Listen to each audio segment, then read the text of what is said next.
Hello everybody, good morning. आप सभी का आपके यूट्यूब चैनल गौतम स्टडी अड्डा पे बहुत बहुत स्वागत है। तो दोस्तों, आज तारीख है 4 जुलाई 2020। तो 4 जुलाई 2020 से जितने भी करंट अफेयर्स के इंपॉर्टेंट क्वेश्चन आपके एग्जाम के लिए बन सकते हैं, मैं लाया हूँ।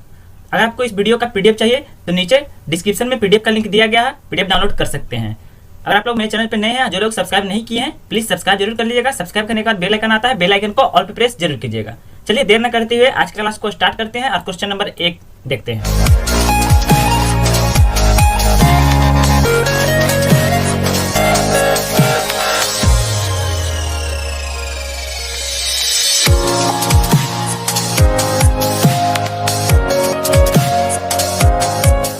हाल ही में किसे भारत के अटॉर्नी जनरल के रूप में फिर से नियुक्त किया गया है? तो आपका आंसर होगा ऑप्शन ए, के वेणुगोपाल। दोस्तों, के वेणुगोपाल हमारे अटॉर्नी जनरल थे और इन्हें पुनः फिर से नियुक्त किया गया है भारत के अटॉर्नी जनरल के रूप में। और ये आपके सामने है के वेणुगोपाल। चलिए महत्वपूर्ण पॉइंट जान लेते हैं। के वेणुगोपाल को भारत के राष्ट्रपति द्वारा 1 वर्ष की अवधि हेतु attorney general AGI attorney general of India के रूप में फिर से नियुक्त किया गया। उनके साथ तुषार मेहता को 3 साल की अवधि या अगले आदेश तक भारत के सॉलिसिटर जनरल SGI यानी सॉलिसिटर जनरल ऑफ इंडिया के रूप में फिर से नियुक्त किया गया है। तो दोस्तों, सॉलिसिटर जनरल हो गए हैं तुषार मेहता और अटॉर्नी जनरल ऑफ इंडिया के वेणुगोपाल। और गुजरात उच्च न्यायालय के सूर्य प्रकाश वी राजू को सर्वोच्च न्यायालय भारत का अपर सॉलिसिटर जनरल नियुक्त किया गया है। चलिए नेक्स्ट क्वेश्चन देख लेते हैं। क्वेश्चन नंबर 2 है, हाल ही में किसे PFC पावर फाइनेंस कॉर्पोरेशन के निदेशक वित्त का कार्यभार ग्रहण किया है? तो आपका आंसर होगा ऑप्शन बी, परमिंदर चोपड़ा। दोस्तों, परमिंदर चोपड़ा ये आपके सामने है, जो कि PFC यानी पावर फाइनेंस कॉर्पोरेशन के निदेशक के रूप में नियुक्त किए गए हैं। आइए महत्वपूर्ण पॉइंट जान लेते हैं। परमिंदर चोपड़ा को पावर फाइनेंस कॉर्पोरेशन का निदेशक वित्त नियुक्त किया गया। वह NB गुप्ता की जगह लेंगे, जो कि ऑप्शन ए में है, जिनका कार्यकाल 30 जून 2020 को समाप्त हुआ। PFC भारत का अग्रणी NBFC non banking finance corporation है। इससे पहले वह पावर फाइनेंस कॉर्पोरेशन PFC में कार्यकारी निदेशक के रूप में कार्यरत थी।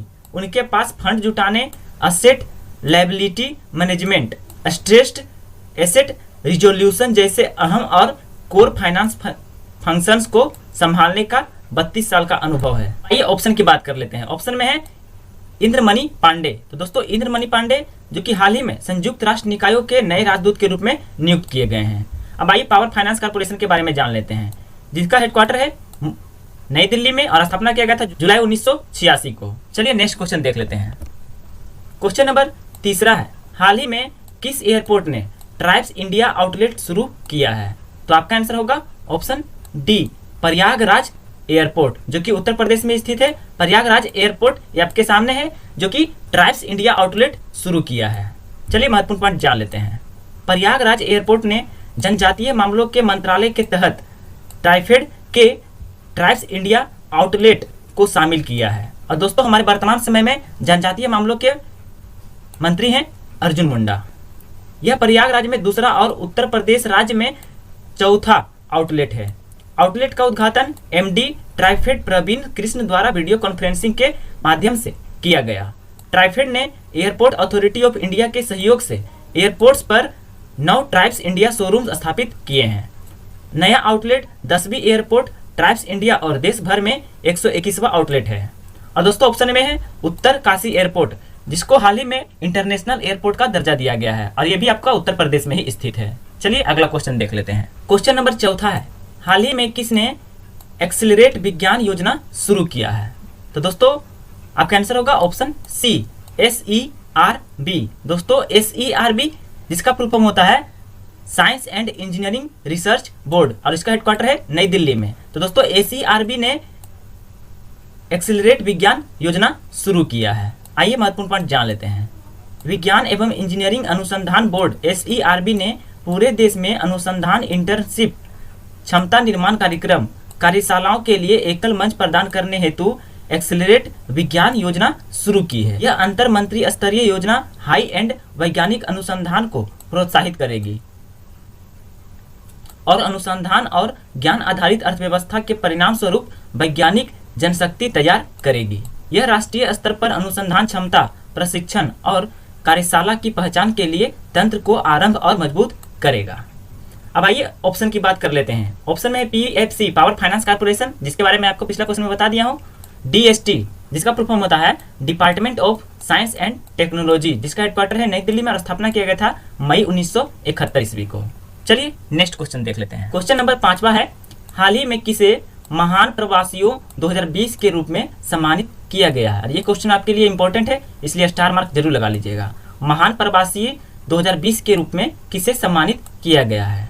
तो आपका आंसर होगा ऑप्शन सी, उपरोक्त दोनों। उपरोक्त दोनों यानी सिद्धार्थ मुखर्जी और राज चेट्टी दोनों को सम्मानित किया गया है महान प्रवासी 2020 के रूप में। चलिए महत्वपूर्ण पार्ट में सारा जानकारी ले लेते हैं।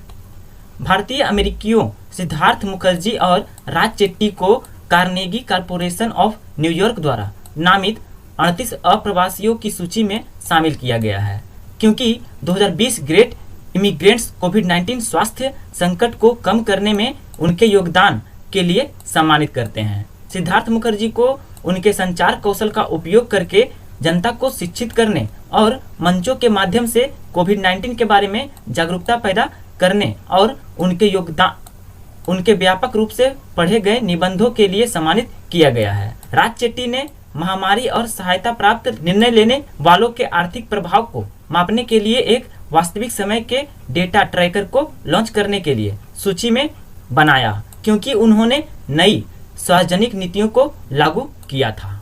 चलिए अगला क्वेश्चन देख लेते हैं, इतना जानकारी काफी है। क्वेश्चन नंबर 6 है, क्या बोलता है कि विश्व बैंक ने MSME को आपातकालीन प्रतिक्रिया कार्यक्रम के लिए कितने मिलियन डॉलर को मंजूरी दी है? तो आपका आंसर होगा ऑप्शन ए, 750 मिलियन डॉलर की मंजूरी दिया है विश्व बैंक ने MSME को आपातकालीन प्रतिक्रिया कार्यक्रम के लिए। दोस्तों वर्तमान समय में MSME मिनिस्टर जो हैं वो नितिन गडकरी हैं और MSME का फुल फॉर्म होता है माइक्रो स्मॉल मीडियम इंटरप्राइजेस। अब चलिए महत्वपूर्ण पॉइंट जान लेते हैं। विश्व बैंक ने भारत में MSMEs के लिए 750 मिलियन डॉलर MSME आपातकालीन प्रतिक्रिया कार्यक्रम को मंजूरी दी है। इसका उद्देश्य सूक्ष्म, लघु और मध्यम उद्यमों MSME में वित्त के प्रवाह में वृद्धि का समर्थन करना है, जो कोविड-19 संकट से बुरी तरह से प्रभावित हुए हैं। विश्व बैंक समूह अपने निजी क्षेत्र की शाखा अंतर्राष्ट्रीय निगम के साथ उपरोक्त मुद्दों को संबोधित करेगा, ताकि सरकार की पहल का समर्थन करके तरलता को अनलॉक करके MSME क्षेत्र की रक्षा की जा सके, गैर बैंकिंग वित्तीय कंपनी और लघु वित्त को मजबूत किया जा सके और वित्तीय नवाचारों को सक्षम करना। अब आइए यहाँ विश्व बैंक का बात आया है, तो विश्व बैंक के बारे में आपको क्वेश्चन बता देता हूँ जो एग्जाम में पूछे जाते हैं। वर्ल्ड बैंक, जिसका हेडक्वार्टर है वाशिंगटन DC यूनाइटेड स्टेट्स में और मेंबर है 189 कंट्री और स्थापना किया गया था जुलाई 1944 ईस्वी को। और वर्ल्ड बैंक के डायरेक्टर है डेविड मालपास। तो दोस्तों अगर मेरा वीडियो आपको अच्छा लग रहा है तो वीडियो को ज़्यादा से ज़्यादा शेयर और लाइक जरूर कीजिएगा अपने दोस्तों को, फेसबुक ग्रुप में, व्हाट्सएप ग्रुप में, जहाँ चाहे वहाँ शेयर जरूर कीजिएगा। और अगर आप लोग मेरे चैनल पर नए हैं, जो लोग सब्सक्राइब नहीं किए हैं, प्लीज सब्सक्राइब जरूर कर दीजिएगा, अपने दोस्तों से भी सब्सक्राइब जरूर करवा लीजिएगा और मेरे चैनल के बारे में जरूर बताइएगा। आइए अगला क्वेश्चन देखते हैं। क्वेश्चन नंबर 7वां है, हाल ही में भारत ने LPG व्यवसाय के लिए किसके साथ समझौता किया है? तो आपका आंसर होगा ऑप्शन बी, बांग्लादेश। दोस्तों बांग्लादेश के साथ समझौता किया है भारत ने LPG व्यवसाय के लिए। आइए महत्वपूर्ण पॉइंट में जान लेते हैं। भारत और बांग्लादेश ने बांग्लादेश में LPG व्यवसाय के लिए 50-50 संयुक्त उद्यम कंपनी के गठन के लिए एक समझौता पर हस्ताक्षर किए हैं। भारतीय तेल निगम IOC की पूर्ण स्वामित्व वाली सहायक कंपनी RR होल्डिंग्स लिमिटेड, रास और खैमा UAE बांग्लादेश की बेमेस्को LPG की होल्डिंग कंपनी और IOC मध्य पूर्व FZE दुबई के बीच समझौता पर हस्ताक्षर किए गए हैं। JVC LPG के आयात लागत को कम करने में मदद करेगा और इसे बांग्लादेश के लोगों को सस्ती कीमत पर उपलब्ध कराएगा। अब आइए दोस्तों जान लेते हैं एक्स्ट्रा पॉइंट जो आपको नोट कर लीजिएगा। Chairman of Indian oil corporation है संजीव सिंह और चलिए दोस्तों, बांग्लादेश का बात आया तो बांग्लादेश के बारे में जान लेते हैं, जिसका राजधानी है ढाका और मुद्रा है बांग्लादेशी टाका और राष्ट्रपति हैं अब्दुल हामिद और प्रधानमंत्री हैं शेख हसीना जी। चलिए ऑप्शन की बात कर लेते हैं। ऑप्शन में है श्रीलंका, जिसका राजधानी है कोलंबो और श्रीलंका का एक और राजधानी है श्री जयवर्धनेपुरे कोट्टे, जिसे श्रीलंका का प्रशासनिक राजधानी के नाम से जाना जाता है और एग्जाम में पूछा भी गया है। श्रीलंका के राष्ट्रपति हैं गोटाबाया राजपक्सा और प्रधानमंत्री हैं महिंदा राजपक्सा। चलिए नेपाल देख लेते हैं, जिसका राजधानी है काठमांडू, मुद्रा है नेपाली रुपया और राष्ट्रपति हैं विद्या देवी भंडारी, प्रधानमंत्री हैं केपी शर्मा ओली। चलिए इतना जानकारी काफी है। अगला क्वेश्चन देख लेते हैं, किसी भी चैनल पे नहीं मिलने वाला है। क्वेश्चन नंबर 8वां है, हाल ही में किस आईआईटी ने टीचिंग सेटअप मोबाइल मास्टर जी विकसित किया है? क्वेश्चन इंपॉर्टेंट है, स्टार मार्क लगाना जरूरी है क्योंकि ये एग्जाम में पूछा जा सकता है। किस आईआईटी ने टीचिंग सेटअप मोबाइल मास्टर जी विकसित किया है? तो आपका आंसर होगा ऑप्शन डी, आईआईटी कानपुर। दोस्तों आईआईटी कानपुर के द्वारा विकसित किया गया है टीचिंग सेटअप मोबाइल मास्टर जी को। चलिए महत्वपूर्ण पॉइंट में जानकारी ले लेते हैं। आईआईटी कानपुर ने एक कक्षा से घर शिक्षण सेटअप मोबाइल मास्टर जी विकसित किया है। यह ग्रामीण भारत के छात्रों के लिए बहुत मददगार होगा। सेटअप अपने उपलब्ध स्मार्टफोन का उपयोग करते समय शिक्षकों द्वारा व्याख्यान या निर्देशों को रिकॉर्ड कर सकता है। यह कई पदों पर कक्षा के व्याख्यान के वीडियो भी कैप्चर कर सकता है। चलिए दोस्तों, आईआईटी के जो डायरेक्टर हैं वर्तमान समय में प्रोफेसर अभय करण डिकार। चलिए अगला क्वेश्चन देख लेते हैं। क्वेश्चन नंबर 9 है, हाल ही में जारी the future of higher education नामक पुस्तक के लेखक कौन है? तो आपका आंसर होगा option C, CAV Pattabhi Ram. दोस्तों CAV पट्टाभी राम जो है the future of higher education के राइटर हैं, ऑथर हैं, यानी लेखक हैं। चलिए महत्वपूर्ण पॉइंट जान लेते हैं। भारत के उपराष्ट्रपति एम वेंकैया नायडू ने future of higher education 9 trend शीर्षक से एक पुस्तक जारी की है। तो दोस्तों यह पुस्तक जारी किया गया है the future of higher education उपराष्ट्रपति वेंकैया नायडू के द्वारा। पुस्तक का लेखक CAV पट्टाभी राम है। वर्चुअल इवेंट को ICT एकेडमी द्वारा होस्ट किया गया था। यह पुस्तक पूरे भारत के लगभग 5000 शिक्षकों के सर्वेक्षण पर आधारित है, जो ICT एकेडमी की sky campus digital knowledge series का हिस्सा थे। अब दोस्तों आइए ICT का बात आया तो ICT के बारे में आपको बता देता हूँ। ICT एकेडमी हेडक्वार्टर है चेन्नई तमिलनाडु में और ICT एकेडमी के चेयरमैन हैं लक्ष्मी नारायणन। चलिए नेक्स्ट क्वेश्चन देख लेते हैं। क्वेश्चन नंबर 10वां है, दिग्गज कोरियोग्राफर सरोज खान का निधन कितने वर्ष की आयु में हो गई है? और ये क्वेश्चन आपके लिए इंपॉर्टेंट है, ध्यान दीजिएगा। तो दोस्तों आपका आंसर होगा ऑप्शन डी, 71 वर्ष। दोस्तों सरोज खान ये आपके सामने है, पहचान लीजिए, जिनका 71 वर्ष की आयु में निधन हो गया है। चलिए महत्वपूर्ण पॉइंट जान लेते हैं। दिग्गज बॉलीवुड कोरियोग्राफर सरोज खान का निधन 71 वर्ष की आयु में हो गया है। वह बाल कलाकार के रूप में भारतीय फिल्म उद्योग में शामिल हुई, जिसमें उन्होंने नरजाना में छोटी श्यामा की भूमिका निभाई। 4 दशकों के करियर में उन्होंने लगभग 2000 गाने कोरियोग्राफ किए हैं। महान कलाकार देवदास, जब वी मेट और सिंगारम तमिल फिल्मों के लिए 3 राष्ट्रीय पुरस्कारों के प्राप्तकर्ता थे। उन्होंने हम दिल दे चुके सनम, गुरु, खलनायक और चालबाज जैसी फिल्मों के लिए फिल्म फेयर अवार्ड जीते। चलिए नेक्स्ट क्वेश्चन देखते हैं।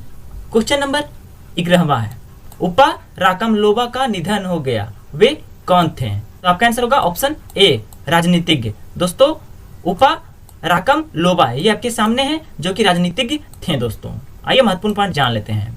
मिजोरम विधानसभा के पूर्व अध्यक्ष उप राकमलोबा का निधन हो गया। वह 1990 में मिजोरम विधानसभा के स्पीकर बने। उन्होंने 1980 के दशक की शुरुआत में राजनीति में शामिल होने के बाद शिक्षण पेशे को छोड़ दिया और 1986 में ऐतिहासिक मिजो शांति समझौता पर हस्ताक्षर करने में महत्वपूर्ण भूमिका निभाई। चलिए नेक्स्ट क्वेश्चन देख लेते हैं। क्वेश्चन नंबर 12वां है, विश्व खेल पत्रकार दिवस कब मनाया गया? तो आपका आंसर होगा ऑप्शन बी, 2 जुलाई। दोस्तों 2 जुलाई को मनाया गया वर्ल्ड स्पोर्ट्स जर्नलिस्ट डे। चलिए महत्वपूर्ण पॉइंट जान लेते हैं।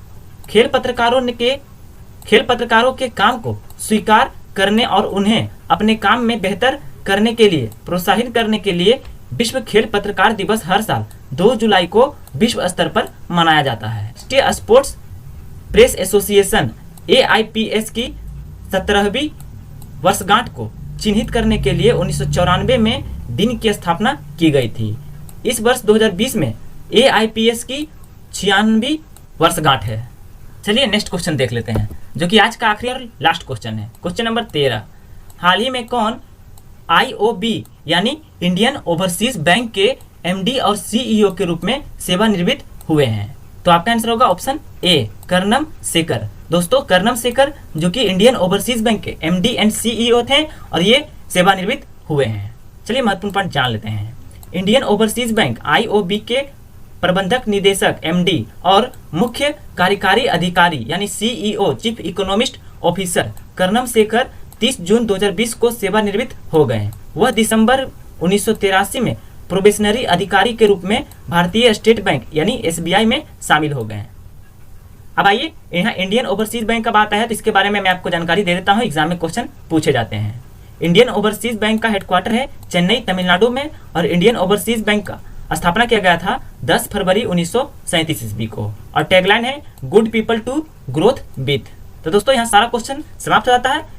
आप कमेंट जरूर कीजिएगा कि मेरा वीडियो आपको कैसा लगा। अगर आपको किसी चीज़ का इंप्रूवमेंट चाहिए तो कमेंट जरूर कीजिएगा दोस्तों। और हाँ दोस्तों, वीडियो को ज़्यादा से ज़्यादा शेयर और लाइक अपने दोस्तों को फेसबुक ग्रुप में, व्हाट्सएप ग्रुप में जरूर शेयर कीजिएगा और वीडियो को लाइक जरूर कर दीजिएगा।